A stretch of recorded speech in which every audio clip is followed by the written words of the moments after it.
My son-in-law sold my car without asking me, just like that. When I confronted him, my daughter stood by his side and said I didn't need it anymore. The disrespect was crushing.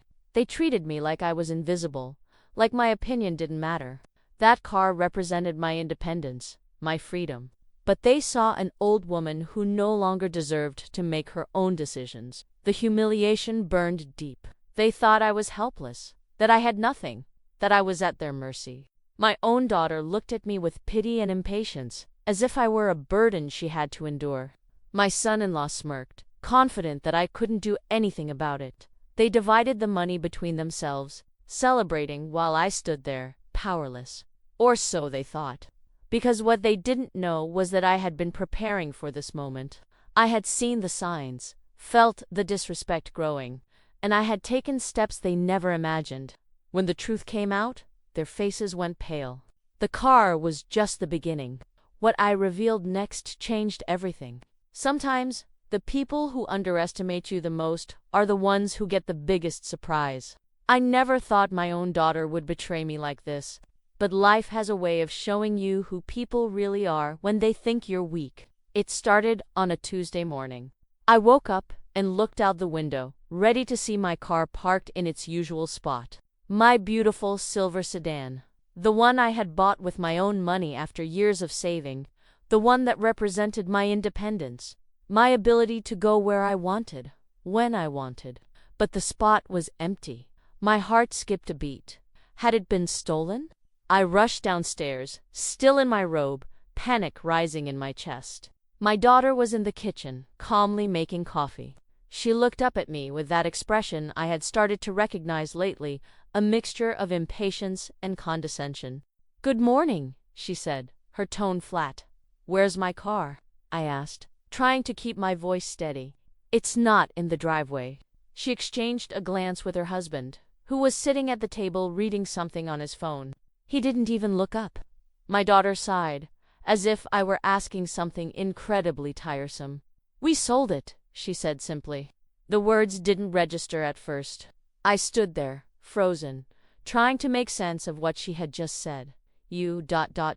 What? "We sold your car," she repeated, slower this time, as if speaking to a child. "You don't use it anymore. It was just sitting there, depreciating. We got a good price for it." My hands began to tremble. "You had no right to do that. That's my car. I bought it with my money." My son-in-law finally looked up, a smirk playing on his lips. "Technically, it's been parked at our house for 6 months. You haven't driven it once. We figured you wouldn't mind." "Wouldn't mind?" My voice rose despite my effort to stay calm. "That car is mine. You should have asked me first." My daughter set down her coffee cup with more force than necessary. "Mom, be realistic. You're 72 years old. Your reflexes aren't what they used to be. Honestly, we were worried you'd hurt yourself or someone else if you kept driving." The words hit me like a slap. I felt my face burning with shame and anger. "I'm perfectly capable of driving. Just because I've been staying here helping you with the baby doesn't mean I've lost my faculties." "We've already sold it," my son-in-law said, his tone dismissive. "The money will help with expenses around here. Consider it your contribution to the household." I couldn't believe what I was hearing. I had moved in with them 6 months ago, after my daughter begged me to help with their newborn. I had left my own apartment, my own life, to come and support them. I cooked, cleaned, took care of the baby during the night so they could sleep. And now they were treating me like a burden, like I owed them something. "How much did you get for it?" I asked, my voice barely above a whisper. 15,000, my daughter said quickly, which is fair, considering how old it was. 15,000? My car was worth at least 25,000, maybe more. They had practically given it away. Or more likely, they had pocketed the difference and were lying to me about the price. "I want that money," I said firmly. "That car was mine. If you sold it, the money belongs to me." My son-in-law laughed, actually laughed. "The money is already spent. We paid off some credit cards, fixed the roof. You know, things that benefit everyone living here. Including you," my daughter added, her eyes challenging me. "Or have you forgotten that you live here rent-free?" The lump in my throat tightened. Tears welled up in my eyes, but I held them back. I refused to cry in front of them. I'm going to my room, I said, turning away before they could see my face crumble. As I climbed the stairs, I heard my son-in-law mutter, "Drama queen." My daughter giggled. The sound of her laughter felt like a knife in my back. If you're enjoying this story, don't forget to subscribe to the channel, give it a thumbs up, and comment what you would do in this situation. I locked myself in the small guest room that had become my prison. It was barely big enough for a single bed and a small dresser. My whole life had been reduced to this tiny space. I sat on the bed, staring at the wall, trying to process what had just happened. My own daughter had stolen from me. There was no other word for it. She had taken something that belonged to me and sold it without my permission. How had I ended up here? I thought back to 6 months ago when she called me, crying, saying she couldn't handle the baby alone. Her husband worked long hours, she said. She was exhausted, overwhelmed. She needed her mother. Like a fool, I had packed up my life and rushed to help her. I had been so happy to be needed, so grateful for the chance to be close to my grandchild. But slowly, things had changed. At first, they were grateful. They thanked me for my help, told me how much they appreciated everything I did. But as weeks turned into months, the gratitude faded. I became invisible, expected to cook, clean, care for the baby, but never consulted about decisions, never treated like an equal member of the household, more like unpaid help. My blood boiled with indignation. I had given them everything, my time, my energy, my freedom. And now they had taken my car, my last symbol of independence. Did they think I would just accept this? That I would roll over and let them treat me like I was nothing? I pulled out my phone and called my lawyer. Yes, I had a lawyer. My late husband had been a smart man, and he had taught me to always be prepared. We had built a comfortable life together, and when he passed away 5 years ago, he had left me well provided for. My daughter knew I had some money, but she had no idea how much.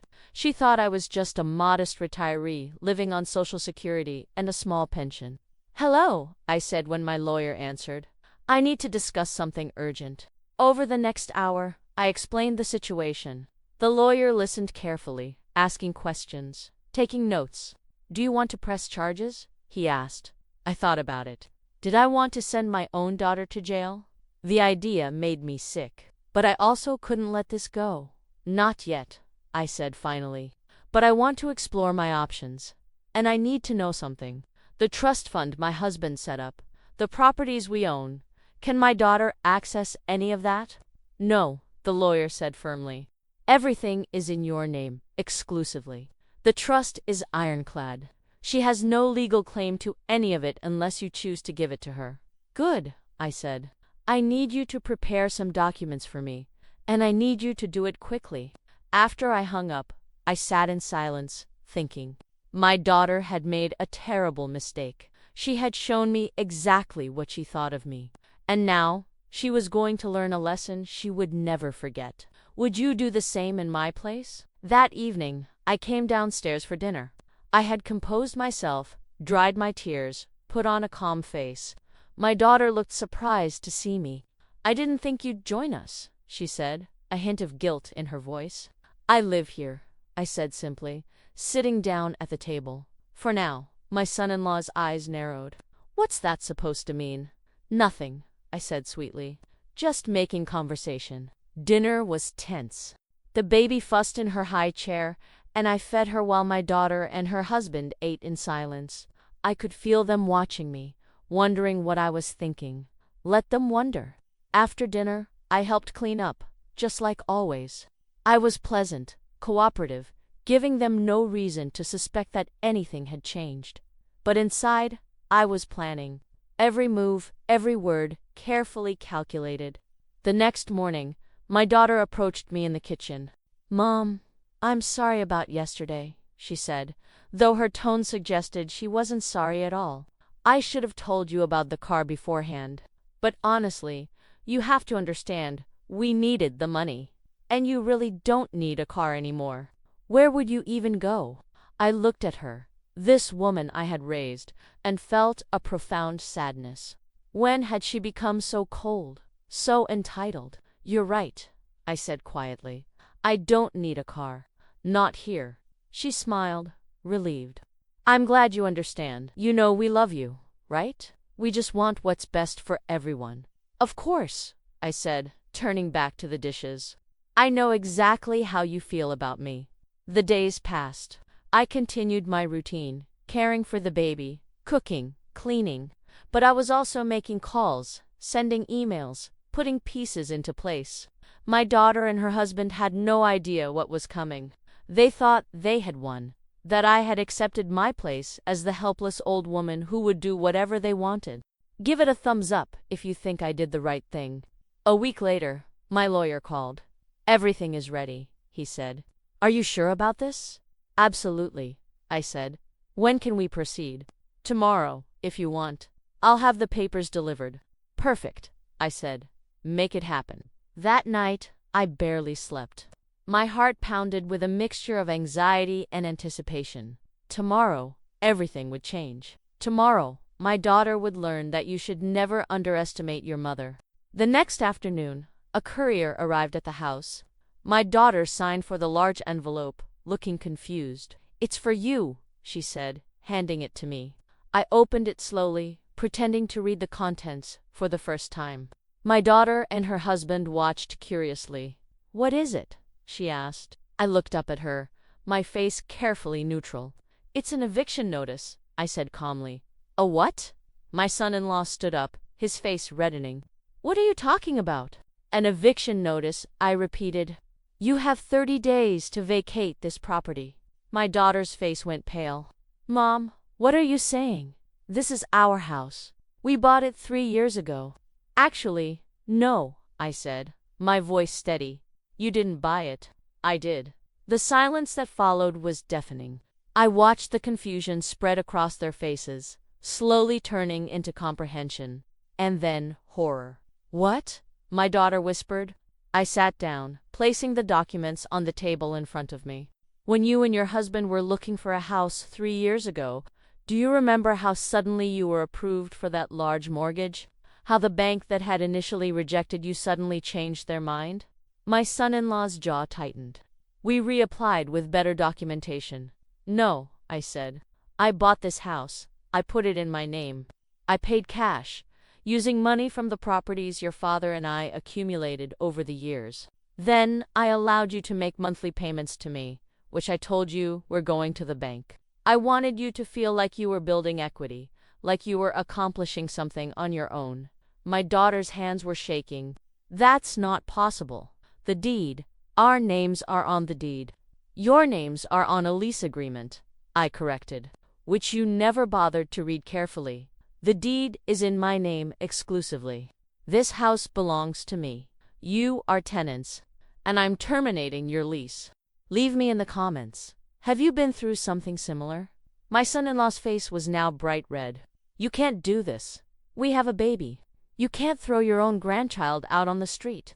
I'm not throwing anyone on the street, I said calmly. I'm giving you 30 days' notice, which is more than the law requires. That's plenty of time to find another place. Maybe you can use the $15,000 you got from selling my car without permission. My daughter started crying. Mom, please, this is our home. We have nowhere to go. I felt a cold fury settle over me. You should have thought about that before you stole from me, before you treated me like I was nothing, before you decided that my belongings were yours to dispose of as you pleased. We'll give you the money back, my son-in-law said desperately. All of it. We'll get your car back. The car is gone, I said. Sold to someone else by now, I'm sure. And the money you claim to have gotten for it is also gone, spent on your debts and your lifestyle. No. This isn't about the car anymore. This is about respect. This is about you learning that actions have consequences. My daughter collapsed into a chair, sobbing. I'm your daughter. How can you do this to me? The words hit me hard, but I didn't let it show. I'm your mother, I said quietly, and you stole from me. You belittled me. You made me feel worthless in my own home. How could you do that to me? She had no answer. Neither of them did. I stood up, gathering the papers. I'll be moving back to my apartment next week. My real apartment, the one I own, the one I never sold, despite what you might have thought. Until then, I'll stay out of your way. And in 30 days, I expect you to be gone. Where will we go? My daughter whispered. That's not my problem, I said, and I meant it. You're adults. You have jobs. Figure it out the way millions of other people do. Maybe this will teach you to appreciate what you have and treat people, especially your own mother, with basic decency and respect. I walked toward the stairs, then paused and turned back. Oh, and one more thing. The trust fund your father set up. The one that would have gone to you eventually. I'm rewriting my will. Every penny is going to charity. You'll get nothing from me. Not now, not ever. Comment below what you would have done differently. The color drained from my son-in-law's face. He had always been more interested in my money than in me. I realized now, that's probably why he encouraged my daughter to treat me the way she did. He thought I was just a foolish old woman with some modest savings. He had no idea that my husband and I had built a small real estate empire over the decades. 6 rental properties, all paid off. Stock portfolios, bonds, retirement accounts. We had been careful, smart, and disciplined with our money. My daughter knew we were comfortable, but she didn't know the extent of it. I had never flaunted our wealth. We lived modestly, saved aggressively, and invested wisely. Now, she was realizing what she had just lost. Not just a house, but her entire inheritance. Millions of dollars, gone because she couldn't treat her own mother with basic respect. Mom, please, she begged, standing up and reaching for me. I'm sorry. I'm so sorry. We made a mistake. A terrible mistake. Please don't do this. I looked at her. This woman I had carried in my body, raised with love, supported through every challenge. I saw genuine fear in her eyes now. Not remorse, not shame, but fear of losing money. That told me everything I needed to know. I'm sorry too, I said softly. I'm sorry I raised someone who could treat their mother this way. I'm sorry I didn't see who you really were sooner. But most of all, I'm sorry for your child, who will grow up with parents who value money more than people. I turned and walked up the stairs, my back straight, my head held high. Behind me, I heard my daughter wailing and my son-in-law cursing. But I didn't look back. Some bridges, once burned, can never be rebuilt. Over the next week, the atmosphere in the house was toxic. My daughter tried everything. She cried, she pleaded, she apologized repeatedly. She promised to change, to be better, to respect me. But I knew they were empty words. She wasn't sorry for what she had done. She was sorry she had been caught. She was sorry there were consequences. My son-in-law tried a different approach. First, he tried to intimidate me, suggesting I was too old to manage properties on my own, that I needed them. When that didn't work, he tried charm, complimenting me, offering to help me with things I didn't need help with. It was pathetic, really. Did he think I couldn't see through his manipulation? Subscribe and hit the bell icon for more stories like this. I spend most of my time in my room, packing my belongings, making arrangements for my move back to my apartment. I had rented it out for the past 6 months, but the tenant's lease was ending, and they had already informed me they were moving out. Perfect timing, really. It was like the universe was confirming that I was making the right decision. My daughter tried to talk to me one last time. 3 days before I was scheduled to leave, she came to my room and sat on the edge of my bed, her eyes red from crying. Mom, I need you to understand something. I never meant to hurt you. I really thought we were doing the right thing with the car. You weren't using it, and we needed the money so badly. I looked at her, waiting. We're drowning in debt, she continued. Credit cards, student loans, the mortgage payments we thought we were making to the bank. We're barely keeping our heads above water. When we saw the car just sitting there, it felt like a lifeline. I know we should have asked, but I was afraid you'd say no, and we were desperate. So you stole from me, I said flatly. I didn't think of it that way, she protested. I thought of it as, I don't know, an early inheritance. Like you were helping us when we needed it most. I felt the floor opening beneath my feet with the audacity of her words. An early inheritance? You thought you were entitled to take my property and sell it because someday I'll die and you'll inherit from me anyway. She flinched at my bluntness. When you put it that way, it sounds terrible. That's because it is terrible, I said. You stole from me because you felt entitled to my belongings, because you saw me as nothing more than a bank account, a resource to be exploited. And now that you're facing consequences, suddenly you're full of remorse and explanations. It's not like that, she insisted, but her voice lacked conviction. Yes, it is, I said firmly. And the worst part is, if you had just come to me and asked for help, I probably would have given it to you. I would have loaned you money, helped you budget, worked with you to solve your problems. But instead, you stole from me, lied to me, and treated me like I was senile and worthless. You made your choice. Now live with it. She left my room crying, and I felt my heart pounding so hard it hurt. But I didn't change my mind. Some lessons have to be learned the hard way. Do you think I overreacted? The day I moved out, I hired professional movers to pack and transport my belongings. My daughter and her husband watched from the living room, holding the baby, their faces masks of misery and resentment. I gave them one last look before I left. You have 3 weeks left, I reminded them. After that, if you're still here, I'll have the sheriff remove you. Don't test me. My son-in-law glared at me with pure hatred. You're a cruel old woman, he spat. I hope you're happy, destroying your own family.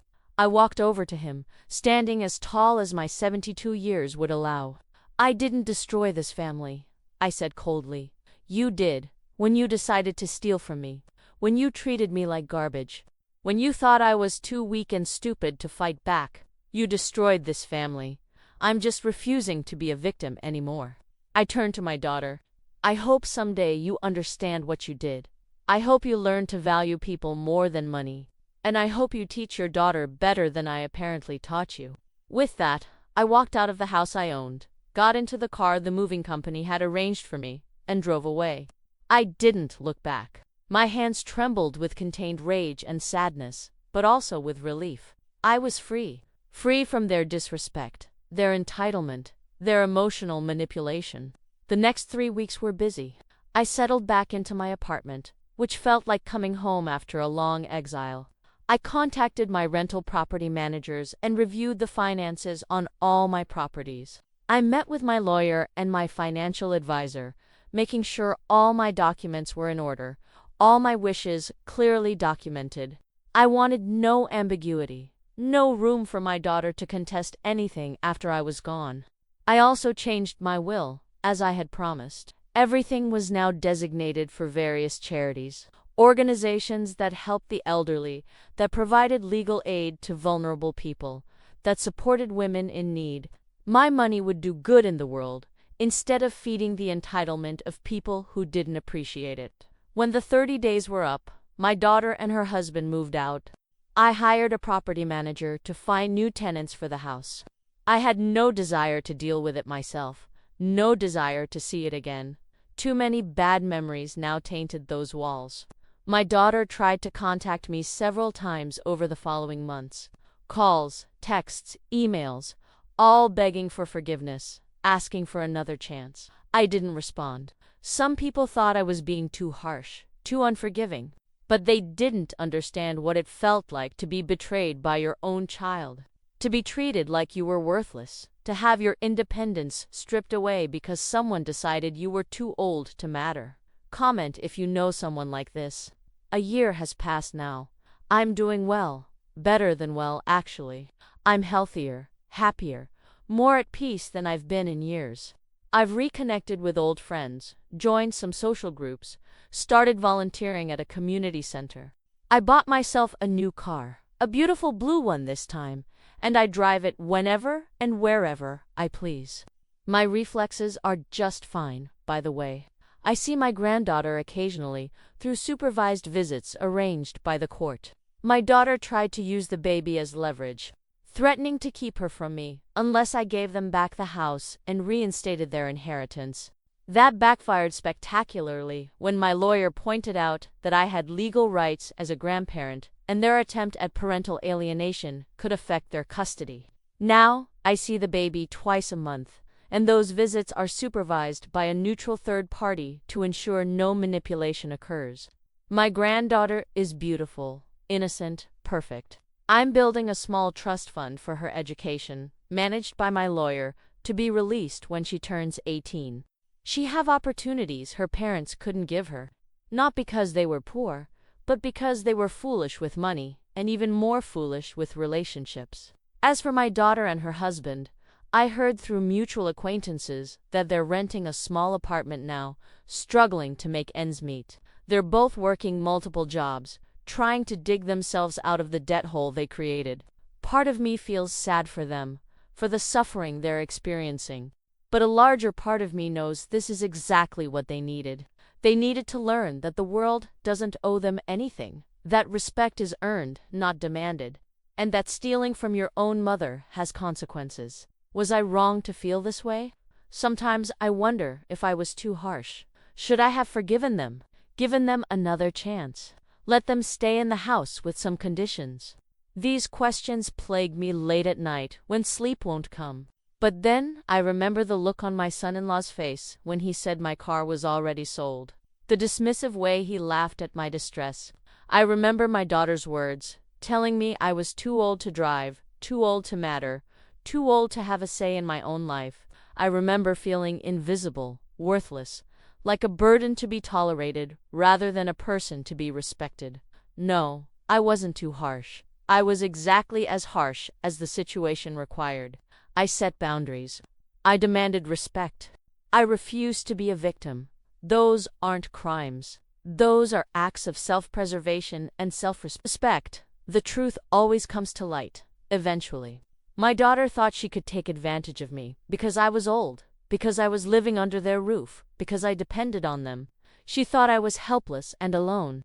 She had no idea about the resources I had, the life I had built, the strength I still possessed. Her assumptions were her downfall. I've learned something important through all of this. Getting older doesn't mean becoming less. It doesn't mean surrendering your dignity, your independence, your right to be treated with respect. Society wants to push older people aside, treat us like we're invisible or incompetent. Sometimes even our own families fall into that trap. But we are not less than. We have decades of experience, of surviving challenges, of building lives. We have wisdom, resources, and yes, sometimes we have power that others don't realize we possess. And we should never be afraid to use that power when necessary, to protect ourselves from those who would exploit our perceived vulnerability. My daughter made the mistake of confusing age with weakness. She saw a 72-year-old woman and assumed helplessness. She forgot that I had lived a full life before she was born, that I had built a successful marriage and a financial portfolio, that I had survived challenges she couldn't imagine. She forgot that I was once young and strong too, and that the core of who I am didn't disappear just because my hair turned gray and my face gained wrinkles. If you're enjoying this story, don't forget to subscribe to the channel, give it a thumbs up, and comment what you would do in this situation. There's a part of me that grieves for the relationship I lost with my daughter.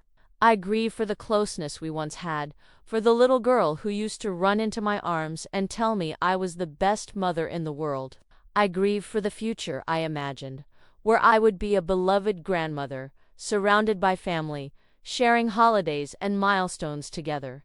But that future was never real. It was based on a lie, on my daughter's willingness to pretend as long as it benefited her.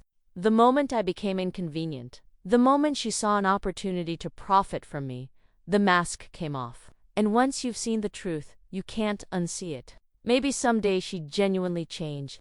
Maybe she learned from this experience, develop real empathy and respect for others. Maybe one day she'll reach out with a true apology, not motivated by money or need, but by genuine remorse. If that day comes, I'll listen. I'm not completely closed off to reconciliation. But it would have to be real, profound change, not just words designed to manipulate me back into their lives. Until then, I'm living my life on my terms. I wake up each morning in my own apartment, surrounded by my own things, beholden to no one. I make my own decisions about how to spend my day, my money, my energy. I help people I choose to help, not because I'm obligated or manipulated, but because I want to. I volunteer at a women's shelter twice a week, helping women who are trying to escape abusive situations. Many of them are older, women who thought they had nowhere to go, no resources, no options. I share my story with them, not for sympathy, but to show them that it's never too late to stand up for yourself, to demand better, to walk away from people who treat you badly, even if those people are family. The women at the shelter call me an inspiration. They tell me I'm brave, strong, a role model. It feels strange to be seen that way when for months I felt so small, so powerless in my daughter's house. But maybe that's the point. We all have strength inside us, even when circumstances make us forget it. Sometimes we just need to remember who we are and what we're capable of. My story has spread through my social circles. Other older people have reached out to me, sharing their own stories of being taken advantage of by family members. It's heartbreaking how common it is. Adult children who see their aging parents as ATMs or free babysitters, who take over their parents' finances without permission, who make medical decisions their parents don't agree with, who isolate their parents from friends and outside support. Elder abuse comes in many forms, and emotional and financial abuse are among the most common. I tell everyone the same thing. Document everything. Keep your finances private. Maintain your independence as long as possible, and don't be afraid to enforce boundaries. Family doesn't give anyone the right to abuse you. Love doesn't mean accepting mistreatment. And being old doesn't mean giving up your autonomy or dignity.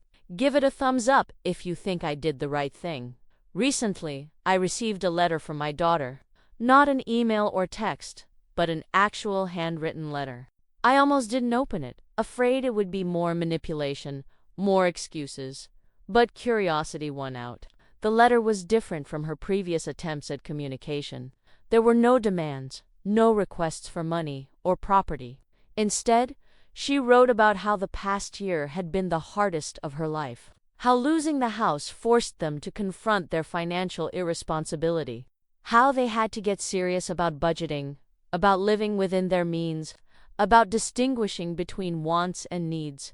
She wrote about going to therapy, both individually and as a couple, about learning to recognize the entitled thinking patterns that had led her to justify stealing from me, about understanding how deeply she had hurt me and how inexcusable her actions were. She didn't ask for forgiveness. She didn't ask for anything. She simply acknowledged what she had done, took full responsibility, and told me she understood if I never wanted to speak to her again. She said she was writing not to change my mind, but because I deserved to hear a real apology, one that wasn't motivated by wanting something from me. The letter sat on my kitchen table for 3 days while I decided what to do about it. Part of me wanted to throw it away, maintain my boundaries, protect myself from potential future hurt. But another part of me, the part that's still a mother despite everything, wondered if maybe this was real. If maybe the consequences I'd imposed had actually taught her something valuable. I haven't responded yet. I might not respond at all. Or I might wait months, years even, to see if the change she claims is real and lasting. There's no timeline for healing from betrayal, especially betrayal by your own child. I'm allowed to take all the time I need to prioritize my own emotional well-being, to be cautious about letting someone back into my life who hurt me so badly. What I do know is this: I will never again put myself in a vulnerable position with my daughter or anyone else. I will never again live under someone else's roof unless it's clearly established that I'm the one in control. I will never again allow anyone to make me feel like I'm less than, like my opinions don't matter, like my belongings are up for grabs. I'm a 72-year-old woman with gray hair, wrinkles, and reading glasses. I'm also a woman with strength, resources, intelligence, and an absolute refusal to be anyone's victim. Those two things aren't contradictory. They coexist in me. and in millions of other older people who refuse to be diminished by society's or their family's low expectations. My husband used to say, "Never underestimate a person, especially a person who has survived as long as we have." He was right. Survival requires strength, adaptability, resilience, and sometimes ruthlessness. We who have lived 7 decades have survived so much. We've weathered storms that younger people can't imagine. We've raised children, built careers, navigated losses, adapted to massive social and technological changes. We're not weak. We're incredibly strong. Leave me in the comments. Have you been through something similar? To anyone reading this who is in a similar situation, who feels invisible or taken advantage of by family members, I want you to know something. You matter. Your feelings matter. Your belongings matter. Your dignity matters. You don't have to accept mistreatment just because it comes from family. You don't have to tolerate disrespect because you're older or dependent or afraid of being alone. You have more power than you think. You have rights, legally and morally. You have the right to control your own property, make your own decisions, and set boundaries with anyone, including family members. And if setting those boundaries means losing relationships, then maybe those relationships weren't worth having in the first place. I lost my daughter, at least for now. That loss causes me pain every single day, but I gained something more important. I gained back myself, my self-respect, my independence, my sense of worth. Those things are more valuable than any relationship based on manipulation and disrespect. Looking back at that Tuesday morning when I discovered my car was gone, I can see it was actually a gift in disguise. It was the wake-up call I needed to recognize what my relationship with my daughter had become. If she hadn't sold my car, I might have continued living in that house for years, gradually losing more of myself, accepting worse and worse treatment, until I truly did become the helpless old woman she seemed to think I was. Instead, her greed and disrespect showed me the truth, and the truth, however painful, set me free. Free to live my remaining years on my own terms, surrounded by people who genuinely respect and value me, secure in the knowledge that I stood up for myself when it mattered most. My advice to anyone facing similar circumstances: trust your instincts. If something feels wrong, if you feel disrespected or nuovamente zero continued or taken advantage of, you're probably right. Don't let anyone gaslight you into thinking you're being oversensitive or difficult. Your feelings are valid. Your boundaries are valid. Your right to be treated with respect is valid, and if you have resources, protect them. Keep your financial information private. Maintain control of your assets. Don't assume that family members will always act in your best interest. I'm not saying everyone should distrust their children, but I am saying that you should be smart, prepared, and aware.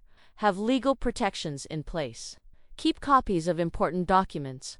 Maintain relationships outside of your immediate family so you're not isolated or completely dependent on one person or couple. Most importantly, never forget who you are. You're not just someone's mother or grandmother. You're a complete person with a lifetime of experiences, accomplishments, and value. Age doesn't erase that. If anything, age enhances it. Every year you survive adds to your wisdom, your strength, your worth. Subscribe and hit the bell icon for more stories like this. Sometimes people ask me if I regret what I did, if I wish I had handled things differently, been more forgiving, more understanding of my daughter's financial struggles. The answer is no. I regret that the situation happened at all. I regret that my daughter made the choices she made. I regret that I didn't see the warning signs earlier. But I don't regret standing up for myself. I don't regret enforcing consequences. I don't regret choosing my own dignity over a toxic relationship. Forgiveness doesn't mean accepting abuse.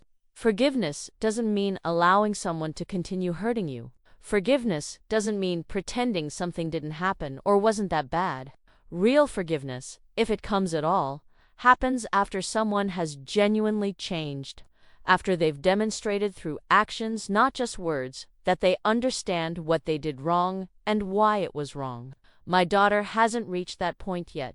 Maybe the letter was a first step, But one letter doesn't erase months of mistreatment. One apology doesn't rebuild broken trust. If she's serious about change, she'll prove it over time through consistent, respectful behavior. And if she's not, then I'm better off without her in my life. I think about my granddaughter often. I wonder what she'll be told about me as she grows up. Will my daughter tell her the truth, that grandma set boundaries and demanded respect? Or will she paint me as the villain, the cruel grandmother who abandoned the family? I can't control that narrative. All I can control is my own actions and my own truth. The trust fund I'm building for my granddaughter will speak for itself someday. When she turns 18, she learned that her grandmother she barely knew actually cared about her future, actually set aside resources to help her, actually thought about her welfare even when kept at a distance. Maybe that will make her curious about the real story. Maybe she'll seek me out and ask questions. Or maybe she won't. Either way, I'll know I did what I could for her within the boundaries I needed to maintain for my own well-being. Would you do the same in my place? Life is strange. A year ago, I was living in a guest room, caring for a baby, cooking and cleaning for people who saw me as nothing more than free labor. I felt small, invisible, worthless. Now I'm living independently, pursuing my own interests, helping others, and feeling more alive than I have in years. The transformation required pain, loss, and difficult choices. But it was worth it. I've started taking art classes at the community center, something I always wanted to do but never had time for. I'm terrible at it, honestly, but I don't care. I enjoy the process, the creativity, the other students. I've made friends, real friends who value me for who I am right now, not for what I can give them or what I used to be. I've also started traveling more. Short trips for now, long weekends to places I've always wanted to see. I'm planning a 2-week trip to Europe next spring. My daughter used to tell me I was too old to travel safely, that I should stay close to home where she could keep an eye on me. That was never about my safety. It was about control. Now, nobody tells me what I can or can't do. I decide, and it feels wonderful. My health has actually improved this past year. The stress of living in that toxic environment was affecting me more than I realized. I was developing stomach problems, having trouble sleeping, feeling constantly anxious. All of that has resolved now that I'm out of that situation. Turns out, emotional abuse is just as harmful to physical health as any disease. Maybe more so, because it's invisible and often unrecognized. I share this not to brag about my life now, but to show what's possible when you stand up for yourself. Even at 72. Even when it means losing family relationships. Even when it's scary and painful and everyone tells you you're making a mistake. Sometimes the biggest mistake would be staying in a situation that's destroying you from the inside out. Comment below what you would have done differently. One thing I've learned through this experience is that there's a particular kind of abuse that targets older people, especially older women. It's subtle, insidious, wrapped in concern and love. It starts with small things. Someone suggesting you shouldn't drive anymore, not because you're actually unsafe, but because they want to control your mobility. Someone taking over your finances to help you, but really to access your money. Someone moving you into their home for your safety, but really to isolate you from outside support and exploit your labor. This kind of abuse thrives on our fears. Fear of being alone. Fear of being a burden. Fear of seeming ungrateful or difficult. Fear of losing our families if we object to mistreatment. The abusers use these fears to manipulate us into accepting situations that are harmful to us. But here's what I want every older person reading this to understand. You are not a burden. Needing help sometimes doesn't make you worthless.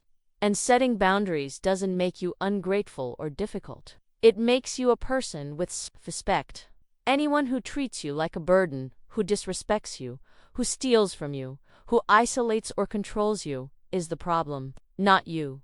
You don't owe anyone unlimited access to your money, your home, your time, or your dignity, not even your children, especially not if they're abusing that access. Parenthood doesn't create a debt that you have to repay by accepting mistreatment. You gave your children life. raised them, supported them through their challenges. You've already given enough. You don't owe them your autonomy or self-respect. If my story helps even one person recognize that they're being abused and gives them the courage to do something about it, then sharing it was worth the vulnerability. If my story helps one person understand that it's never too late to reclaim your life, then the pain of reliving these memories serves a purpose. Do you think I overreacted? I want to address something that people have said to me, something that still bothers me when I hear it. People have told me I'm lucky, that I had the financial resources to stand up to my daughter, that not everyone has a house they secretly own or a trust fund to rewrite. And they're right. I am fortunate in that way. My husband and I worked hard and were smart with money, and that gave me options many people don't have. But here's the thing. You don't need to own a house to set boundaries. You don't need a trust fund to demand respect. Yes, financial independence helps. Yes, having resources gives you leverage. But the core of what I did, standing up for myself and refusing to accept mistreatment, doesn't require wealth. It requires courage and self-worth. If you're in a situation where you're being mistreated by family, you still have options even without significant financial resources. You can contact Adult Protective Services. You can reach out to organizations that help the elderly. You can talk to a social worker or lawyer about your rights. Many communities have free legal aid for seniors. You can tell friends, neighbors, clergy, anyone who will listen about what's happening. Abuse thrives in secrecy. Exposing it to light is powerful. You can also simply leave. Yes, it's harder without money. Yes, it's scary. But there are shelters, subsidized housing programs, social services designed to help people in your situation. Staying in an abusive environment because you're afraid you can't make it on your own is understandable, but it's not your only choice. There are people and organizations who want to help you. You just have to reach out. The financial aspect of my story made my victory more dramatic, more satisfying in a narrative sense. But the real victory was deciding I deserved better and taking action to get it. That decision is available to everyone, regardless of bank balance. That decision is what changed my life. Was I wrong to feel this way? As I sit here now, a year after walking out of my daughter's house, I can honestly say I'm at peace with my decisions. Not happy about what happened, not glad my daughter turned out to be the kind of person who would steal from her own mother, but at peace with how I responded. I drew a line. I enforced consequences. I prioritized my own well-being. Those were the right choices for me. Could I have handled some details differently? Probably. Could I have been less harsh in certain moments? Maybe. But the fundamental stance I took, refusing to accept theft and disrespect, that was absolutely right. And I would do it again in a heartbeat. I think about my husband sometimes, wondering what he would think about all this. Part of me thinks he would be proud that I stood up for myself, that I protected the assets we built together, that I didn't let anyone take advantage of me. But another part of me thinks he would be heartbroken about the rift with our daughter. He loved her so much. He believed the best of people, sometimes to a fault. But he also taught me to be strong, to value myself, to never accept less than I deserved. In a way, standing up to my daughter honored his memory and his teachings more than continuing to enable her bad behavior would have. He wouldn't have wanted me to be miserable and mistreated, even by our own child. He would have wanted me to be safe, happy, and respected. The pain of losing my daughter is real and ongoing. I don't want to minimize that. There are days when I cry, when I wish things had been different. When I fantasize about a version of reality where she never sold my car, where she valued me, where we had a healthy, loving relationship. But wishing for something doesn't make it real. The relationship I wanted with my daughter was never truly there. I was in love with an illusion, a fantasy of who I wanted her to be, rather than who she actually was. Accepting that truth was one of the hardest things I've ever done. Accepting that my own child was capable of such callousness, such entitlement, such disrespect, it shattered something inside me. A parent wants to believe the best of their children, wants to make excuses for their behavior, wants to take blame for their failures. But sometimes the truth is simpler and more painful. Sometimes people make bad choices because of who they are, not because of anything you did or didn't do. Comment if you know someone like this. I raised my daughter with love, attention, values, and opportunities. I wasn't a perfect mother, no one is, but I tried my best. I taught her right from wrong, modeled respect and kindness, showed her through example how to treat people. That she ignored those lessons, that she chose entitlement over empathy, that's on her, not on me. Letting go of that parental guilt was liberating. For months after I left, I tortured myself with questions. Where did I go wrong? What did I do to make her think this behavior was acceptable? How could I have raised someone capable of stealing from their own mother? Round and round the questions went, keeping me up at night, making me doubt everything about my life and my choices. But with time and perspective, I realized those questions were the wrong questions. The right question was, why did my adult daughter make the conscious choice to steal from me and then justify it? That's her question to answer. Her moral failing to address, her responsibility to own. I can't fix her. I can't change her. I can only control my own actions and boundaries. So I stopped asking myself what I did wrong and started asking myself what I could do right. Going forward, I could live with integrity.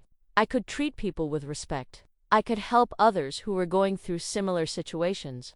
I could build a life that brought me joy and purpose. I could model strength and self-respect for other older people who might be suffering in silence. Those were questions I could answer with action. Those were areas where I had power and control, focusing on what I could do rather than obsessing over what my daughter did or why she did it. That shift in perspective was crucial to my healing. If you're enjoying this story, don't forget to subscribe to the channel, give it a thumbs up, and comment what you would do in this situation. The community center where I volunteer asked me to speak at an event about elder abuse awareness. I was nervous about it. Sharing my story with close friends or in conversations is one thing. Standing on a stage and telling a room full of strangers about my daughter stealing my car and me evicting her felt exposing and vulnerable. But I said yes anyway, because I thought it might help someone. The event was more emotional than I expected. I told my story as clearly and concisely as I could, focusing on the warning signs, the escalation, and the importance of taking action. When I finished, the room was silent for a moment. Then the applause started. And then people started lining up to talk to me. One after another, older people shared their own stories.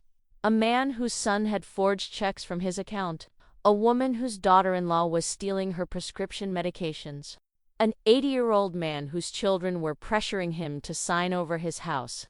The stories were heartbreaking and infuriating, and all of these people felt ashamed, like they had somehow brought this abuse on themselves, like they should keep quiet about it to protect family privacy. I told each of them the same thing. I'm telling you now, you did nothing wrong. Being old doesn't make you deserve abuse. Being someone's parent doesn't obligate you to accept theft or mistreatment. And staying silent only protects the abuser, not you. Speak up, get help, set boundaries, protect yourself. You matter. Several people thanked me for giving them courage. One woman said she had been thinking about confronting her daughter about financial abuse, but was afraid of losing the relationship. Hearing my story helped her realize she didn't really have a relationship worth keeping if it required her to accept being stolen from. She said she was going to call a lawyer the next day. Another man, probably in his late 80s, told me he had been living with his son's family and feeling increasingly uncomfortable with how they treated him and managed his finances. He had nowhere else to go, he thought, and was terrified of ending up in a nursing home. I gave him contact information for senior services in our area, organizations that could help him understand his options and rights. A few weeks later, he called to thank me. He had moved into a senior apartment complex with support services and was happier than he'd been in years. These conversations, these small victories, they give my experience meaning. My pain, my loss, my difficult choices, They're not just a personal tragedy. They're a lesson, a warning, a roadmap for others who might be in similar situations. That makes it all a little easier to bear. Leave me in the comments. Have you been through something similar? I want to talk for a moment about forgiveness, because people ask me about it all the time. They want to know if I've forgiven my daughter. They want to know if I think forgiveness is necessary for healing. They want to know if holding on to anger is hurting me more than it's hurting her. Here's my truth about forgiveness. I don't think about it much. Forgiveness feels like something I would grant if she asked for it in a genuine way and demonstrated real change.